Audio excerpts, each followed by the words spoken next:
Hey, friends! This time I have a real classic for you. Ziegfeld Girl from 1941. This is one of three major films about the great showman Florenz Ziegfeld. The other two are The Great Ziegfeld from 1938 and Ziegfeld Follies from 1945. The first one stars William Powell as Ziegfeld, and it's incredible. The last one is in Technicolor, with Powell briefly reprising his role, but it's more of a clip show of various acts. But the middle film, Ziegfeld Girl, is the one we're talking about this time. Our story goes like this. It's the 1920s, and the great Florenz Ziegfeld is putting on a new show, another edition of his famous Ziegfeld Follies. We meet several contenders auditioning to join the show. Although we never actually meet Ziegfeld himself, he's always unseen and unheard. Instead, he has two high-level staff people doing all of the interaction with our characters. We have Susan Gallagher and her father, two vaudeville entertainers. Sandra and her husband, she's a beauty, and he's a great, albeit unsuccessful, violinist. We have two low-income lovers, Gil, who drives a truck, and Sheila, a beautiful elevator operator discovered by Ziegfeld. The movie proceeds to follow the aspirants through their ups and downs. Along the way, we're treated to some great musical numbers, insane costume designs, and Busby Berkley's spectacular dance direction. Will our heroes make good and be center stage in the Ziegfeld Follies? Or will they flop and wash out? And will true love find a way? This thing has a whole host of stars and name-brand character actors. In our cast, we have headliners like Judy Garland, Jimmy Stewart, Hedy Lamarr, and Lana Turner. In support, we have Eve Arden, she's always great, Charles Winniger, Tony Martin, and my favorite, Edward Everett Horton as Ziegfeld's main representative, and a bunch of others. One in particular is this lady, Mae Busch.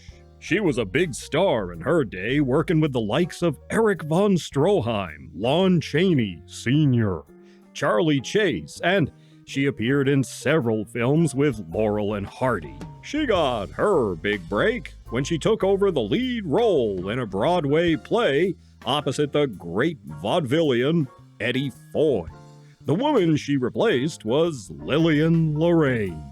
More on her in a moment. Here, Bush has the small and unassuming role of Jenny, the matronly attendant in the ladies' dressing room, a good indicator of how far her star had fallen. So let's talk a bit about our stars. Judy Garland, no surprise, she's great, singing and dancing as usual. Hedy and Lana are playing beauties, a staple of the Ziegfeld Follies. Basically, the job of these women in the Follies was to be beautiful. They'd wear fantastic costumes and gracefully descend staircases built into fabulous sets, then stand around on these set pieces so the audience could admire them, all of which we get to see here. Hedy and Lana both fit the bill. They're gorgeous. This was a bit of a weird role for Jimmy Stewart. He could play the accordion, but he didn't really do musicals. Here, he goes against type and plays tough as Lana's love interest, the type of tough guy role he adopted after his service in World War II. And yes, Jimmy could play tough. Just check out Winchester 73 if you don't believe me. Or even if you do. Seriously, go watch that picture.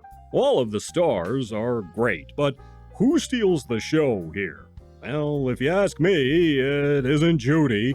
It's not Jimmy. It's not even the beautiful Hedy Lamarr. No, the one who steals the show here is Lana Turner. Sheila is a character we see rise to the height of fame from poverty to wealth, and then she hits the sauce, and as a result suffers a tragic downfall. Her arc is easily the most interesting. Towards the end, we see her with her chin held high with great poise, gracefully descending a staircase. Or trying to.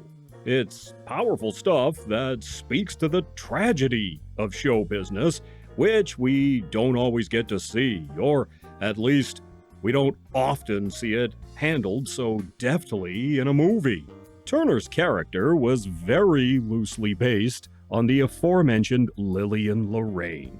Lorraine was a Ziegfeld girl discovered at the age of 16 by Ziegfeld himself. She was the one who first introduced audiences to the famous song By the Light of the Silvery Moon in one of Ziegfeld's shows. Ziegfeld and Lorraine wound up having a torrid affair, which was very tempestuous, but they just couldn't shake each other. Lorraine dabbled in films and eventually returned to the Follies. She developed a taste for booze, and one night she was drunk on stage and fell into the orchestra pit, washing her up as a Ziegfeld Girl. Lana Turner's character suffers a similar but pared-down version of her famous fall from grace. Lorraine suffered various health and mental problems over the years until she passed away in 1955. Only 3 people showed up to her funeral. So having Mae Busch appear in this, even in a bit part, is very interesting. Warner Archive has put this film out on Blu-ray with a bunch of extras, and man, is it ever worth the price of admission. The transfer is great, and I highly recommend it. As for the film, I'm giving this one 3.5 paws up. It has a veritable galaxy of stars, great music, and an imaginative take on the show business genre. Ziegfeld Girl is a classic musical as only old Hollywood could make them, and well worth a watch. You take care of yourselves, and I'll see you in the next one.